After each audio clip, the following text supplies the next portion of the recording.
Welcome to ಸಸ್ಯ connection. I am Krishna from Bangalore. ಬೆಂಗಳೂರಿನ ಯಲಹಂಕ ಸರ್ಕಾರಿ ಪ್ರೌಢಶಾಲೆಯ ಅಪೂರ್ವ ಸಂಗಮ ಹಳೆಯ ವಿದ್ಯಾರ್ಥಿಗಳ ಒಕ್ಕೂಟದ ಸುವರ್ಣ ಮಹೋತ್ಸವ ಅಂಗವಾಗಿ ಗುರುವಂದನಾ ಕಾರ್ಯಕ್ರಮ ಜರುಗಿತು. ಈ ಭಾಗದ ಬಿಜೆಪಿ ಶಾಸಕರಾದ ಎಸ್.ಆರ್. ವಿಶ್ವನಾಥ್ ಅವರು ಭಾಗವಹಿಸಿ ಅವರು ಮಾತನಾಡುತ್ತಾ, ನಾನು ಸಹ ಇದೇ ಶಾಲೆಯಲ್ಲಿ ವ್ಯಾಸಂಗ ಮಾಡಿದ್ದೆ. ವಿದ್ಯಾರ್ಥಿ ಜೀವನದ ನೆನಪು ಸದಾ ಮಧುರ. ವಿದ್ಯೆ ಕಲಿಸಿದ ಗುರುಗಳು ಹಾಗೂ ಶಾಲಾ ದಿನಗಳನ್ನು ಸ್ಮರಿಸಿಕೊಂಡರೆ ರೋಮಾಂಚಕಾರಿ ಅನುಭವವಾಗುತ್ತದೆ ಎಂದರು. ಹಾಗೂ ನಾನು ಶಾಸಕನಾದ ಮೇಲೆ ಈ ಶಾಲೆಯ ಸರ್ವಾಂಗೀಣ ಅಭಿವೃದ್ಧಿಗೆ ಆದ್ಯತೆ ನೀಡಿದ್ದೇನೆ.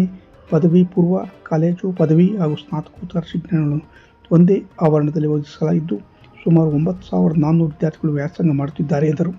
ನಿವೃತ್ತ ಶಿಕ್ಷಕರಾದ ಪಿ. ನಾಗೇಶಂ ಹಾಗೂ ಎಸ್. ಪುಟ್ಟಸ್ವಾಮಿ ಅವರನ್ನು ಸನ್ಮಾನಿಸಲಾಯಿತು.